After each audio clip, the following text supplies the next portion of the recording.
Bueno, y como lo decíamos a lo largo de esta edición, Donald Trump ha dado instrucciones a su principal equipo para comenzar la transición, aunque de alguna forma no ha reconocido la derrota con Joe Biden. Esta decisión del presidente en ejercicio de los Estados Unidos se da luego de que Murphy le enviara una carta a Joe Biden en donde reconoce justamente su victoria. ¿Qué significa esto? Vamos a preguntárselo a Claudio Fantini, que está en Córdoba, República Argentina. ¿Cómo andás, Claudio? Hola Nicolás, un gusto saludarte. Bueno, ¿qué implica esta decisión de Trump de avanzar en la transición de cara al 20 de enero, pero aún decir que no reconoce que perdió? Bueno, es la primera dosis, muy mínima, pero la primera al fin, de las dosis del reconocimiento en etapa que va a tener que ir haciendo en los próximos días. Este es el primer paso que da hacia el reconocimiento, no lo ha hecho explícito, pero en definitiva yo creo que por presiones recibidas ha tenido que habilitar a la transición, o sea, ha autorizado a la agencia del gobierno que se encarga de este tema de que habilite los 3 millones y pico de dólares que corresponden a los gastos en este asunto. Hay que recordar que Joe Biden ya estaba haciendo una colecta para juntar fondos para poder ir haciendo por su propia cuenta la transición, porque Trump estaba en absoluto déficit con este tema. Él sigue diciendo que van a continuar en sus acciones judiciales, pero en definitiva por presiones, yo creo que externas, de parte de grandes conglomerados empresariales que ya estaban perdiendo la paciencia porque empiezan a ver que las demoras de Trump van a perjudicar al próximo gobierno, van a generar problemas, ya están generando problemas.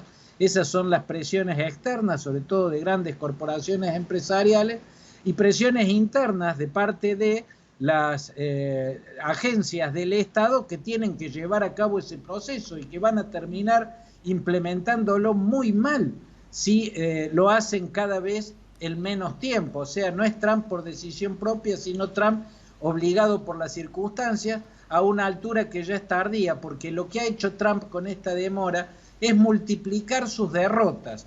Fue derrotado en el voto directo de los ciudadanos, será derrotado o está derrotado en el colegio electoral, que es donde votan los estados, y fue derrotado en todos los tribunales estaduales donde presentó denuncias de fraude, y derrotado mal, porque los jueces dijeron que eran absurdas las denuncias que plantearon. O sea, no ha hecho más que multiplicar sus derrotas Trump con esta demora. Hoy por fin dio el primer paso. Claro, ahora Claudio, justamente hablando de eso, ¿qué le queda a Trump? ¿Cuál es la otra carta debajo de la manga que le va quedando al presidente en acciones? Porque lo que vos decías es así, ya perdió en Georgia, donde además se hizo también un recuento de los votos. Ya perdió en Pensilvania, donde le dijeron ahí, no, acá ya ganó Biden. ¿Qué le queda? ¿Cuál es la otra carta que puede hacer para seguir demorando aún más este proceso o para insistir de que de alguna forma va a tratar de demostrar de que hubo fraude en las elecciones y que él ganó? También en Michigan acaban de registrar el resultado con un triunfo de Biden, ya no le queda nada aparentemente en materia judicial. La única, Nicolás, que desde mi punto de vista le quedaría, y creo que es lo que están tramando, es un recurso que se ha hecho casi nunca en la historia. Yo creo que hay una sola elección, la de Hayes versus Tilden, ¿no?, en la que Rutherford Hayes venció a Tilden, a pesar de que Tilden había ganado en el voto directo y en el colegio electoral. ¿Cómo hizo Rutherford Hayes para ganar? Bueno, logró que se declararan fallidas las elecciones en 2 o 3 estados, y logró que en esos 2 o 3 estados donde las elecciones fueran declaradas fallidas, sean las legislaturas estaduales las que enviaban al colegio electoral los electores por ese estado. Se lo llama a ese recurso duelo de electores o algo así, si mal no recuerdo, y creo que es la única carta que deben estar analizando o deben estar viendo cómo poder implementarla. De todos modos le va a ser muy difícil porque al haber perdido en los estrados judiciales de los estados donde presentaron denuncias de fraude de la forma en la que perdieron, de una forma apabullante, porque los jueces dijeron que no había prueba alguna, ridiculizaron esas denuncias, no creo que tampoco tengan elementos para declarar fallida la elección y hacer esa jugada, siempre hurgando en el barro para ver si de algún modo pueden revertir lo irreversible, Nicolás. Bien, y hablemos ahora de Joe Biden, porque ha comenzado ya a definir su gabinete. ¿Qué señales se pueden esclarecer en el comienzo de esta resolución de las primeras figuras que ha nombrado Biden para que lo acompañen en el futuro gobierno?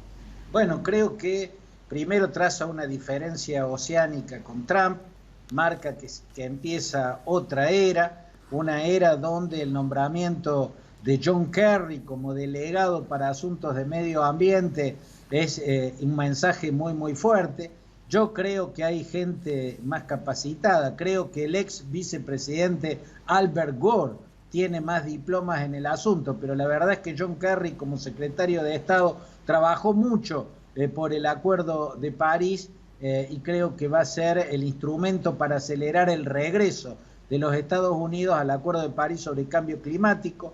Creo que los dos otros nombramientos muy significativos es el de Janet Yellen al frente de la Secretaría del Tesoro, el equivalente a los ministerios de Economía en los otros países. Por un lado es un hecho histórico porque es la primera vez en los 230 y pico años de historia que tiene la Secretaría del Tesoro que una mujer está a cargo.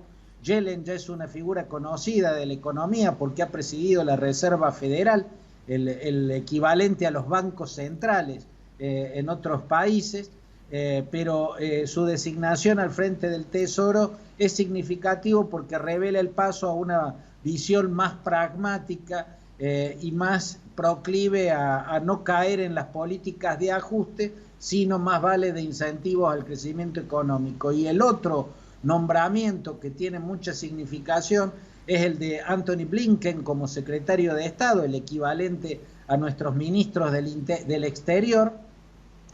Blinken es un multilateralista, o sea, es un adherente fervoroso a todos los cuerpos, las organizaciones multilaterales del mundo, y uno de los rasgos de la era Trump ha sido que ha sacado a Estados Unidos de todos los espacios y los foros multilaterales. O sea, el nombramiento de Blinken, por un lado, muestra el regreso al multilateralismo e intentarán la recomposición lo más veloz posible de la reinserción de Estados Unidos en los espacios multilaterales globales. Y por otro lado, también Antony Blinken se caracteriza por ser un europeísta. Él vivió en Europa, estudió en Francia en su juventud y es un fervoroso admirador de la Unión Europea, de la cultura europea. Por lo tanto, ahí en ese nombramiento también hay una señal fuerte, ¿no?, de Biden recomponiendo lo que Trump había dañado, que Exacto. Es el vínculo histórico entre Europa y los Estados Unidos. Bueno, muy bien, Claudio. Seguiremos hablando entonces de Biden, de la transición y cuando llegue al gobierno de alguna novedad más que surja. Gracias por ahora. Te mandamos un abrazo. Un abrazo, Nicolás.